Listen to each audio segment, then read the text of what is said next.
मेरे प्यारे बच्चों, आप सबको पता है 21 अप्रैल 2024 में यानी कि हमारा जो संडे आ रहा है ये इसको एनडीए का एग्जाम है। और मुझे पूरी उम्मीद है सिद्धू डिफेंस एकेडमी के जितने भी स्टूडेंट हैं वो बड़ा धमाका करने वाले हैं। मुझे हर हाल में सिलेक्शन चाहिए बेटा। 2023 के यदि मैं बैच की बात करूं तो वास्तव में बहुत मजा कर दिया आपने। पहली बार यार ऐसा सिलेक्शन रेशियो गया कि उसी साल इतने सिलेक्शन अपनी एकेडमी से सिद्धू डिफेंस एकेडमी से हुए। लेकिन ये वीडियो आज आपके लिए है जो एनडीए 1 का एग्जाम होने जा रहा है संडे वाले दिन।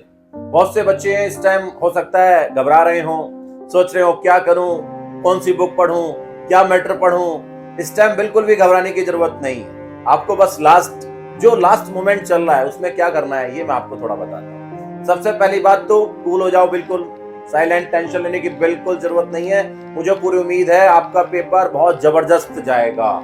आप एसएसबी को भी क्वालिफाई करोगे, आपकी पूरी तैयारी कंप्लीट है। बस आपको करना क्या है इस टाइम, एक तो बेटा आपके जो 10-12 साल के एनडीए के एग्जाम हुए हैं उनके पेपर उठा लो, आप सोल्व पेपर सोल्व करने स्टार्ट कर दो।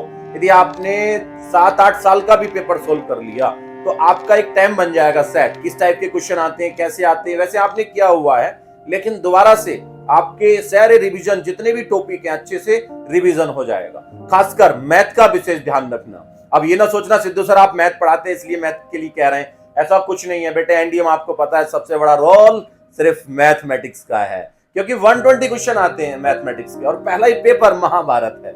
उसको बहुत जबरदस्त तरीके से आपको देना है और 3 तरीके से सोल्व करना है। पहला आपको मैंने बताया हुआ है, जो आप देखते ही सारा आंसर क्लिक कर सकते हो उसको सोल्व करना है। दूसरा जिसमें थोड़ा सा सेकंड यूज हो रहे हैं वो यूज करना है। लास्ट तीसरा जो आपको लग रहा था ये टफ है लास्ट में देना है, जो बचा हुआ टाइम है। क्योंकि आपको भी पता है यार 50, 60, 70 क्वेश्चन सही हो गए कोई सिलेक्शन नहीं रोकने वाला आपका। आपके तो क्वेश्चन 70 से ऊपर जाने वाले हैं, क्योंकि मैं पूरी गारंटी दे देता हूं कि अपना बहुत अच्छा पेपर आएगा और सेम एज इट इज वही आएगा जो पढ़ाया होगा। एक भी चीज बाहर से नहीं आएगी। बस थोड़ा टॉपिक का ध्यान रखना, कहां से कौन सी चीज पढ़नी है। जैसे मैंने आपको पहले बताया था क्वाड्रेटिक इक्वेशन बहुत जबरदस्त तरीके से अच्छे से करके जाना। दूसरा कॉम्प्लेक्स नंबर, जो मेन टॉपिक है उसके नाम ले रहा हूं। कॉम्प्लेक्स नंबर को भी बहुत जबरदस्त तरीके से करना, जबरदस्त तरीके से, एक भी क्वेश्चन गलत ना हो, क्योंकि काफी कुछ माल मटेरियल आएगा उसमें से। और ट्रिग्नोमेट्री तो बेटा बहुत ही जबरदस्त है। ट्रिग्नोमेट्री एंड इनवर्स ट्रिग्नोमेट्री जो मेन टॉपिक है मैं उनके नाम ले रहा हूं, बस उन पर बहुत अच्छे से फोकस करो। मैट्रिक्स और डिटरमिनेंट वो तो आपको पता है बेटा बहुत लाजवाब है, बहुत अच्छे से तैयारी करके जानी। जैसे वेक्टर हो गया तो आपको डिफरेंशिएशन, लिमिट्स, इंटीग्रेशन बहुत अच्छे से पेपर की तैयारी करनी है। जहां जहां से ज्यादा क्वेश्चन आते हैं उस टॉपिक को ज्यादा पढ़ो आप। ऐसी बेटे दूसरा पेपर भी होता है, क्योंकि सेकंड पेपर होगा जीएटी का।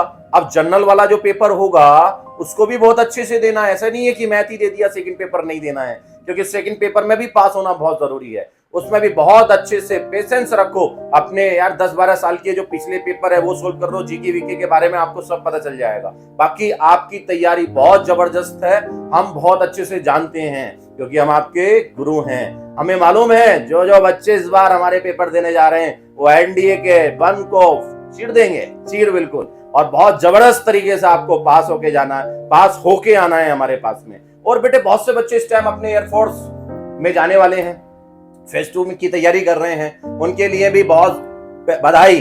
अभी सही आप बेस्ट ऑफ लक आपके लिए भी कि आप बहुत अच्छे से एग्जाम देने जाना, फेज 2 को अच्छे से क्वालिफाई करके आओ। और बेटे मैसेज किया करो, हाँ मेरे पास थोड़ा टाइमिंग की कमी होती है। जैसे कल ही आपको पता है गुड न्यूज आई, देव का सिलेक्शन हुआ बहुत अच्छे तरीके से। 2023 के बच्चे ने हमें ऐसे दिया, पिछली बार हमारा जो बच्चा था दूसरा, फिर पहले भी आपको बताया गया था 2-4 बच्चे पीछे भी थे। बहुत अच्छे बच्चों ने, यानी कि 2023 में हमें बहुत अच्छा, यानी कि 5 से 7-8 महीने में गुड न्यूज देनी स्टार्ट कर दी थी। एक बात ध्यान रखो, यदि आप लगन से, मेहनत से, अच्छे से तैयारी करते हो, 100% फोकस करते हो, बेटे आपको कोई नहीं रोक सकता। यहाँ तक कि आप अपने आप को भी नहीं रोक सकते यदि आपकी तैयारी बहुत बड़े स्तर पे है। बस उसके लिए आपको मोटिवेशन अपने अंदर रखना होगा और सही डायरेक्शन में, सही वे में और सही जगह तैयारी करनी होगी। जब आप पेपर देने जाएं तो याद रखें मेरी इस बात को, अपने माँ बाप का आशीर्वाद जरूर लेके जाएं और याद रखें आप जीत के आओगे, बहुत अच्छा करके आओगे। बिल्कुल नहीं घबराना है और बहुत जबरदस्त तरीके से पास होके कॉल करनी है। बहुत जल्दी हम आपके साथ बैठ के एक वीडियो बनाएंगे। जय हिंद, जय भारत।